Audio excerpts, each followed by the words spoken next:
আমার এই 5 মাসে 4-5 মাসের মন্ত্রিত্বের অভিজ্ঞতা আপনার একটু বলা দরকার। আমি দেখছি যে কিছুই বদলায়নি, কিন্তু আশাবাদী এই কারণেই যে আমি পরিবর্তন দেখছি একজন মানুষের মধ্যে, সেটা তারেক রহমান সাহেব। যে মা এখনো ভুলতে পারছে না, তার ছেলে বোধহয় ভাবছে যে এখনো চলে আসলো, ছেলে তো গেছে চলে।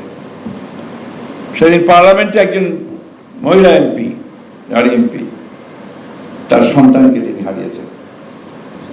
তিনি কথা বলছেন যে আই হ্যাভ লস্ট মাই সন। অনেক মূল্য দিতে হয়েছে, বহু মূল্য।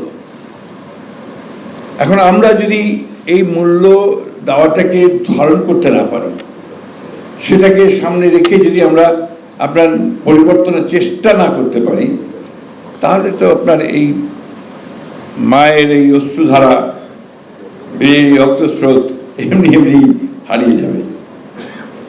কথাগুলো বলছি অনেক কষ্টে, কিন্তু আশাবাদী এই কারণেই যে আমি পরিবর্তন দেখছি একজন মানুষের মধ্যে, সেটা তারেক রহমান সাহেব।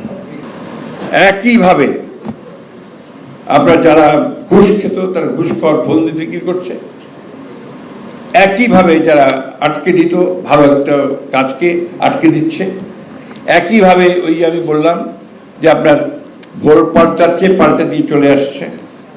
এখন আপনার দেহে বিকাম হরিয়ার দেন দা পো, ওরাই এখন অনেক বেশি আপনার জুলাই যোদ্ধা হয়ে গেছে।